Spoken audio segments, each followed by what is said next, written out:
So there has been civil unrest, fighting, protesting in Bangladesh. And I hadn't heard about it through the news or even through my FYP page. I heard about it because we use a company called Fiverr to edit some of our videos. And my husband was impacted because he was getting a video edited, but his editor isn't available. And it was because of the Bangladesh clashes. So that's how we first heard about it. I had no idea. But now I'm starting to see people talk about it and it's actually hit the news articles. So let's talk about this. Bangladesh overturns job quota ruling after violent protests.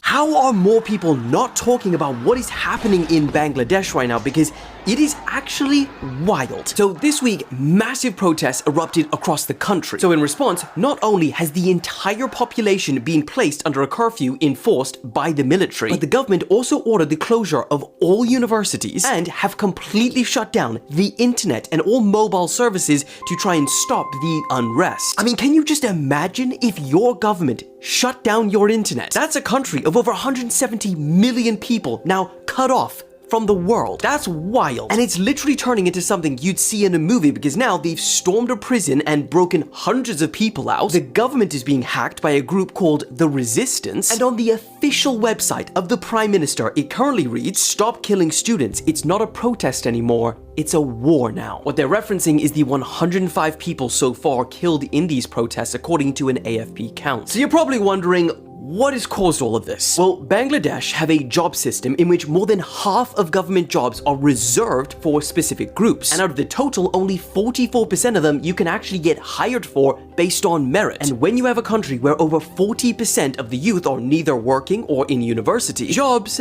really matter. Some students want this job system abolished, while others want it to remain, which is why things have turned so violent and words like civil war are floating around now. But the only reason I even found out that this was going on was because hundreds of you guys messaged me. And it's just crazy that things like this can happen in the world and you can just go unaware. There's just so much unrest in this world. Okay, but Bangladesh. Their top court has scrapped most of the quotas on government jobs that has sparked violent clashes across the country that have deleted more than 100 people. A third of the public sector jobs had been reserved for the relatives of veterans from the country's war for independence from Pakistan in 1971. But now the court has ruled just 5% of the roles can be reserved for veterans' relatives. The law minister, Anisul Haq, said the government would implement the ruling within days. Some student leaders have vowed to continue protesting. The unrest has also seen arson attacks on government buildings, police checkposts, and the capital's metro system, which the interior minister said had been left inoperable. Burnt out vehicles can be seen in most Dhaka neighborhoods. Clashes have been reported in other parts of the country, and authorities have not yet caught any of the 800 prisoners who escaped from a prison near Dhaka. UK-based analyst Kamal Ahmed told the BBC that the reintroduced job quota system had been exploited by the ruling Awami League party.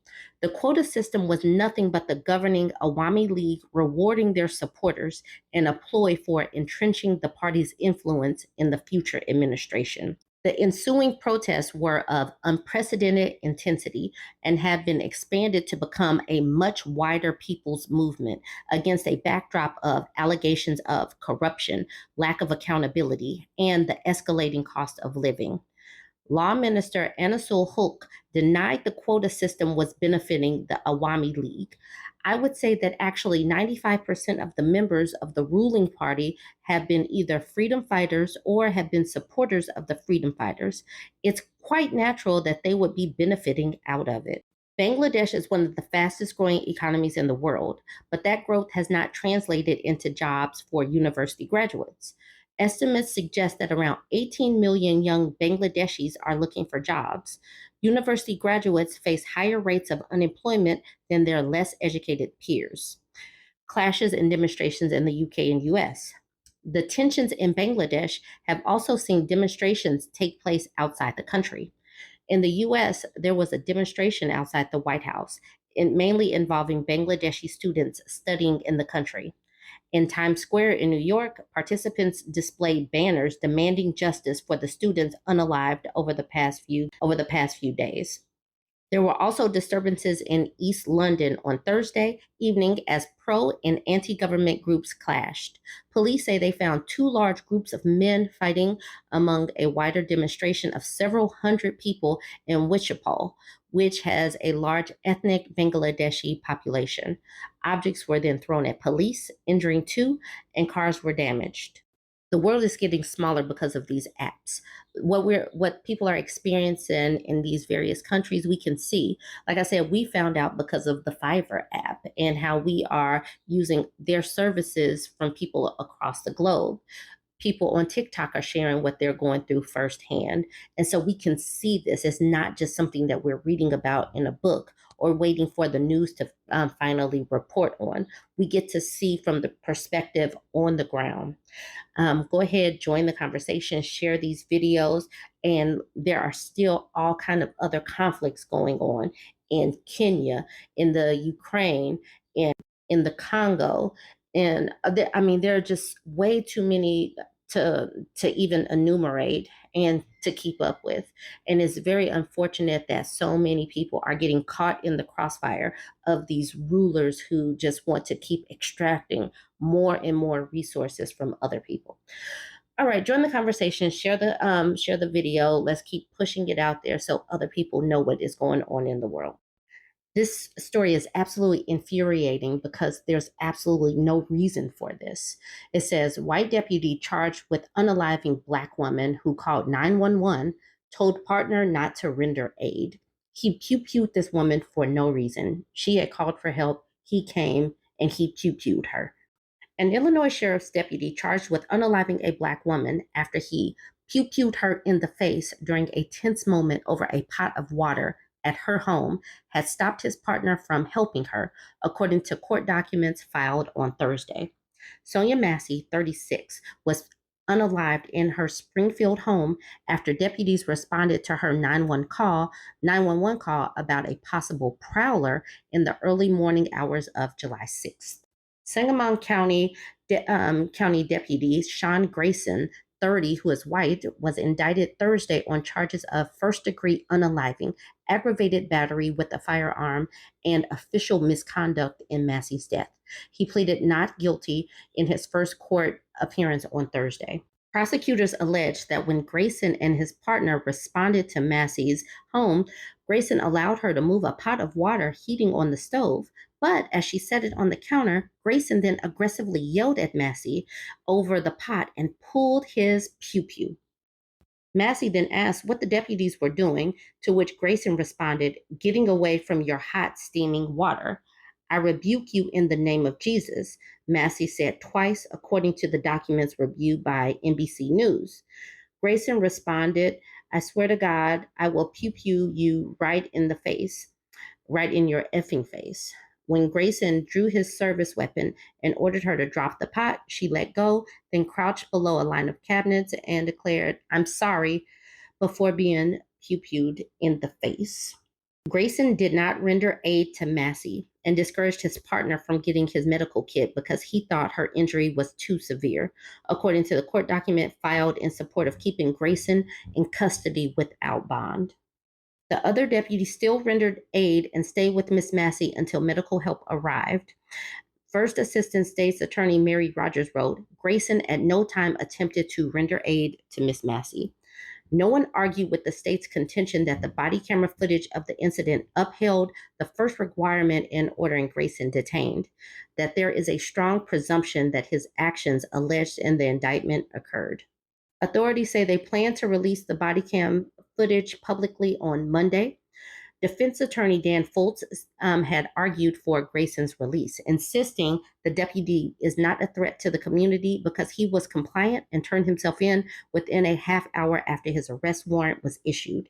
He said the Army veteran owns a home in Riverton, a community just east of Springfield, with his fiancee, whom he plans to marry this fall. His detention would pose a burden on the county, he said, because he was diagnosed with stage 3 colon cancer last fall that requires special medical treatment. So his attorney is trying to help the county right there. Fultz asked for Grayson's release on conditions that weapons be removed from his home and that he undergo a mental health evaluation and be put on around the clock electronic monitoring.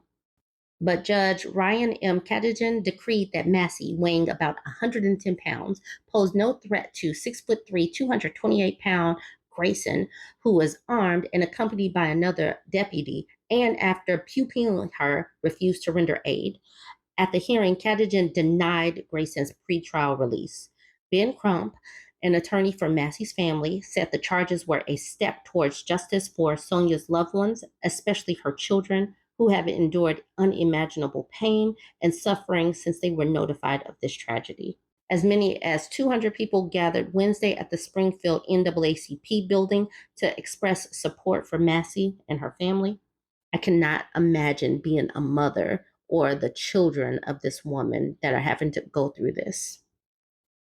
I am enraged that another innocent Black woman had her life taken from her at the hands of a police officer. Illinois Governor J.B. Pritzker said after the indictment. Sheriff Jack Campbell said Wednesday that Grayson was fired because it is evident that the deputy did not act as trained or in accordance with our standards. With our badge, we accept enormous responsibility, and if that responsibility is abused, there should be consequences. Grayson had been with the Sangamon County Sheriff's Department about 18 months after serving as an officer with several other police agencies in central Illinois for about 7 years before that. He's due back in court on August 26th. I really hope that this family gets the justice it deserves. And these stories, they are important, but it is important to highlight that at least they are doing something. The wheels are turning and they're not hiding this. They're not blocking for this man. Join the conversation. Let me know what you think about this. Don't forget to like, comment, and share.